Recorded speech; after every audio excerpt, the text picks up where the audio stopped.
누구에게 편지 보낸다는 말인데요. 그게 특이한 표현입니다. 아주 특이한 표현인데요. 하나님과 구주 예수 그리스도의 의를 힘입어라는 말이 나옵니다. 우리나라 문장은 본 낱말이 뒤에 오고 누구의 하는 것이 먼저 나오죠. 영어로 하면 반대로 의가 righteousness of God and Jesus Christ 이렇게 나와요. 그러니까 하나님이 바로 뒤에 붙으니까 하나님의 의를 힘입어, 그 다음에 예수 그리스도의 의를 힘입어 이렇게 되는데, 우리나라 말로 하면 하나님과 하고 구주 예수 그리스도의 의를 힘입어 이렇게 하면 하나님은 그냥 혼자 떨어져서 하나님이고, 이쪽에 의는 예수 그리스도의 의 이렇게 읽을 수 있죠, 우리말이. 그래서 한국말을 읽을 때 가끔 그런 것이 좀 오해가 있으니까 관심 있게 보시면 좋겠습니다. 왜 제가 이걸 설명하고 싶으냐 하면, 성경에서 우리가 의로워진다, 칭의를 받는다 라고 말하면 항상 우리는 예수 그리스도만 관계되어 있을 겁니다. 그래서 내가 구원받는 것은 예수 그리스도를 믿어서 예수 그리스도의 의를 힘입어서 구원받는 것이다. 사도행전 4장 12절에 예수라는 이름 외에 다른 이름을 주신 일이 없다. 그래서 예수를 믿어야 구원받는다 라고만 강조하는 것이, 때로는 하나님 믿는 것하고는 관계없는 것처럼 이해하는 사람들이 꽤 많이 있습니다. 그래서 이렇게 물어요.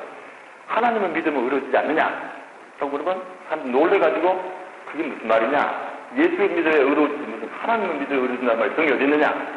이렇게 오해하는데요. 그것이 굉장히 큰 오해입니다. 그래서 꼭 하나님을 믿는 것은 저 뒷전을 밀어내고 예수를 믿는 것만이 우리의 유일한 길인 것처럼 오해하지 않도록 주의해야 됩니다.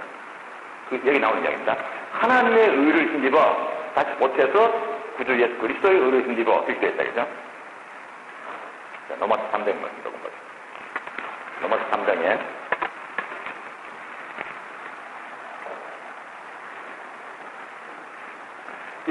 3장 18절까지가 죄에 대한 설명을 바울이 길게 했습니다. 죄를 크게 세 가지로 나누어서 쭉 설명하면서 이방인이든 유대인이든 다 죄를 범했으니까 죄인이다 이렇게 결론 내립니다. 그러나서 특별히 19절에 우리가 알거니와 무릇 율법이 말하는 바는 율법 아래에 있는 자들에게 말하는 것이니 이는 모든 입을 막고 온 세상으로 하나님의 심판 아래 있게 하려 합니다. 즉 하나님 유대인들에게 율법을 죄를 지은 후에 율법을 주셨어요. 율법 왜 주셨느냐? 사람들이 죄를 지은 것을 모르고 있을 수 있으니까 너희들이 이렇게 행한 일은 죄다 하면서 알려주기 위해서, 그 죄를 일깨우기 위해서 그 죄를 인정하게 하고 정죄하고 심판하기 위해서 율법을 주셨어요. 그는 율법이 주어진 목적이 되게 세 가지로 왔거든요. 첫 번째 목적이 이겁니다. 잘 이해해야 됩니다.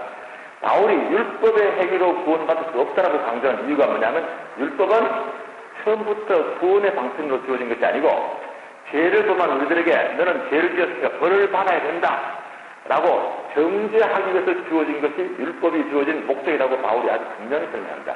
그 학자들이 율법의 제1용법이라고 해요. 그러니까 율법으로 구원 못 받지, 율법은 정죄를 하는 거니까. 근데 그 율법에 대해서 두 번째 설명이 특이하게 나옵니다. 20절에 심판 아래 있게 하려 합니다. 그러므로 20절에 그러므로 율법의 행위로 그의 앞에 의롭다 하심을 얻을 주체가 없나니 율법으로는 죄를 깨달습니다. 그랬죠? 21절에 이제는 율법 밖에, 율법 외에 밖에 하나님의 한 의가 나타났다. 하나님의 한 의가 나타났다. 예수님의 의라고 하지 않고요. 하나님의 한 의가 나타났으니 율법과 선지자들에게 증거를 받은 것이라. 말은 율법이 우리를 정죄하면서 너희들이 죄를 지었는데 벌을 받아야 되는데 너희들이 살려면은 하나님이 새로 너희들에게 보여주신 그 의를 가져야 된다. 그쪽으로 가야 된다. 그리로 가라. 이렇게 우리를 안내해준다. 율법 우리를 정죄한 후에 너희들은 내 율법 밑에서 정죄받아 죽어야 된다. 너희들 살려면은 이제라도 하나님 만들어놓은 그 의의 길로 가거라. 이렇게 해서 율법이 우리에게 증거해서 안내하는 곳이 있다. 그것이 율법의 제2용법이라고 해요. 율법이 우리의 그 공학술자라고 그러죠. 그리스도로 안내하는 역할을 성경에 똑같이 율법이 해요. 즉 율법은 정죄도 하지만 살 길을 제시하죠. 저리 가거라. 그리스도로 가야만 너희들이 살 수 있다. 라고 하면서 이제 일하는데요. 그것을 여기는 하나님의 의라 그래요. 네, 이렇게 마무리하죠. 곧 예수 그리스도를 믿음으로 말미암아 모든 믿는 자에게 미치는 하나님의 의라 그래요. 하나님의 의. 그리스도 의라고 하지 않고. 뭐 그리스도 의라고 하나 하나님의 의라고 하나 뭐 마찬가지일 수 있지만 특별히 제가 자꾸 설명드리고 싶은 이유는 우리가 어떤 성경을 이해할 때 약간의 오해가 생기면 문제가 좀 생기게 됩니다. 하나님이 우리들을 만드시고 하나님 우리에게 명령을 주시고 우리가 하나님께 순종하게 하시는데 아담 하와 때부터 시작해서 모든 사람들이 하나님의 명령을 거역하기 때문에 죄를 지었잖아요. 그럼 하나님 진노를 받아야 되는데 그 일이 단순하지가 않습니다. 하나님께서 처음부터는 인간의 죄를 안 짓게 딱 만들어 놓고 괜히 인간이 죄를 지은 것이 아니고 하나님이 에덴 동산에서 아담 하와가 뱀에게 시험을 받도록 어떻게 보면 하나님께서 환경을 만드신 것 같아요. 그리고 사탄이 죄를 보면 사탄을 멸하지 않고 그냥 쓰고는 사탄이 아담 하와를 시험하는 것을 하나님께서 가만히 지켜보고 계시면서 가로막거나 천사를 보내서 저희 가서 아담 하와를 잘 지켜라. 저 사탄이 자꾸 유혹할 줄 모르니까 유혹하러 오던 너가 좀 막아라. 이렇게 천사를 다 보내서 천사가 하와도 보호하고 아담도 보호하거나 이 선악과도 보호해서 선악과에 접근하지 못하게 해라. 하와가 따먹으러 오면 못 따먹게 해라. 그럼 간단할 텐데 안 그러고 가만히 내버려 두시고 다 따먹은 후에 하나님 오셔서 아담아 네가 어디 있느냐. 두려워서 숨었나이다. 너 선악과 따먹었구나. 몰라서 묻는 것 아니죠. 다 알고 오셨습니다. 그죠? 그러면 아니 따먹을 때까지 가만히 두었다가 따먹고 난 후에 왜 그랬냐 하고는 벌을 내리시면 하나님 좀 너무하시잖아요. 그죠? 미리 좀 안 도와주시고. 왜냐하면 아담하고 하나님을 잘 몰랐던 것 같아요. 제가 보기에. 왜냐하면 뭐 처음 생겼는데 태어났는데 부모가 있는 것도 아니고 선생님이 있는 것도 아니고 성령책이 있는 것도 아니고 아무도 안 도와주면 하나님이 누구신지 모르죠. 하나님이 아담에게 이 동산은 내가 다 만든 동산인데 이 동산에 그래서 내 마음대로 먹어도 좋다. 그러나 선악을 알게 나물 따먹지 말라라고 하실 때 하나님이 눈에 보이지는 않았겠죠. 아담 눈에도. 눈에 보이지 않는 분이 목소리만 들렸겠죠. 그때 목소리만 듣고 아담하고 하나님을 얼마나 인식했을까요? 당신은 누굽니까? 왜 당신이 따먹지 말라고 하면 내가 안 따먹어도 그렇습니까? 도대체 이거 당신 것인지 아닌지 뭐를 가지고 합니까? 궁금한 것이 많겠지만 뭐라고 하는지 아닌지 모르겠는데 하여튼 그렇게 나가 조금씩 또 다른 것들 치고 나타나니 따먹으라. 사탄도 눈에 안 보이죠. 그럼 사탄이 어떻게 왔는지 목소리만 들리는지 그도 알 수 없어요.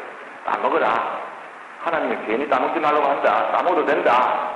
그럼 누구 말을 들어야 됩니까? 아담이. 성경은 설명이 일체 없으니까 막연한 추측을 할 필요도 없지만 제가 생각하는 아담이 그냥 혼란스러웠을 것 같아요. 우리는 하나님을 잘 알고 선생님이 계시고 목사님이 계시고 부모가 있고 교회가 있고 성경책이 있고 신학서적이 있고 하나님을 다 배우고도 사탄이 요걸 수시로 받고 하나님 말 잘 안 듣는데 아담 하와야 아무것도 없는 데서 누구한테 물어볼 수 없고 상담받을 때도 없고 그렇죠? 그래서 아담 하와가 선악과 따먹는 것은 제가 보기에 그렇게 큰 죄라고 야단칠 필요가 없는 것 같아요. 근데도 사람들은 아담 하와가 선악과 따먹어서 그냥 타락해가지고 우리를 전부 다 망가뜨려가지고 우리가 이제는 헤어날 수 없는 죄에 빠져있다. 그렇게 이제 신학적으로 설명해서 저는 반대하는 사람입니다. 그건 좀 지나친 설명이다. 어쨌든 하나님께서 인간을 창조하실 때에 인격을 주시고 자유의지를 주시면 인간이 하나님한테 순종하다가 어떨 때는 유혹을 받을 수도 있고 안 할 수도 있고 그런 걸 하나님이 아셔야지 말만 곧잘 들을 것이다 이렇게 알고 있는데 선악과를 따먹었으면 하나님이 그 이상하네 왜 선악과를 따먹을까? 내가 뭐 사람을 잘못 만들었냐? 그렇게 생각하지 않겠어요? 물론 뒤에 가서 하나님께서 사람 지었으면 한탄하고 후회한다는 말도 나오죠. 그러니까 내가 사람을 잘못 만들었어 이렇게 하신 겁니까? 그건 아니죠. 그래서 할 수 없이 그럼 어떻게 해야 되냐? 막 쓸어버리면 좋겠는데 그러면 나는 그럼 이제까지 지어놓은 것은 뭐가 되느냐? 좀 아까우니까 좀 살려서 주고 싶고 벌을 안 줄 수도 없고 벌은 줘야 되겠고 궁리하다 안 돼 있어서 좋은 생각이 있다. 아들 불러서 너 좀 세상에 내려서 너 내 백성 대신에 좀 벌 좀 받아라. 그럼 내가 이 백성 용서해주마. 그래서 예수님 보내셔서 십자가를 못 박아서 우리 벌을 받게 하시고 우리를 용서해 주셨느냐. 그렇게 설명해 왔는데 성경은 그렇게 이야기되어 있지 않습니다. 그거는 제가 보기에 잘못된 설명이에요. 왜 잘못된 설명이냐. 무슨 하나님이 괜히 궁리하다가 좋은 아이디어가 없으니까 괜히 자기 아들 보고 너가 대신 벌 받으라. 그럼 죄를 지은 사람이 벌을 받아야지 죄 안 지은 아들이 벌을 받고 하나님이 용서해 준다면 하나님이 굉장히 공의롭지 못하죠. 그 다음에 아니 용서할 거 이왕 벌을 딴 사람이 줄 바에는 그냥 벌 안 주고 용서하면 되는 것이지 그때 아들에게 벌을 주면서 용서해야 되느냐. 그것도 말이 안 되거든요. 그렇죠? 여러분이 자식이 잘못하면 용서 그냥 하면 안 됩니까? 꼭 안 되면 돌면서 두들기고 말도 안 두들기고 용서해 줍니까? 그럴 필요가 뭐냐. 아들을 안 때릴 밖에는 괜히 나무 수막 두드리고 하는 것이 무슨 의미가 있어요. 화풀이지, 그죠? 하나님도 화가 잔뜩 났으니까 뭐 자기 아들도 시큰 때리고 스트레스 못 받고야 후련해져서 이제 내가 좀 속이 후련하다. 용서해주마. 그런 하나님이라도 이상하고 입사가 서로 잘못 이해하면요 굉장히 이상한 논리에 빠진다. 제가 이런 설명을 하면 교원들이 굉장히 당황스러워하기 때문에 제가 설명이 참 조심스러운데 아무것도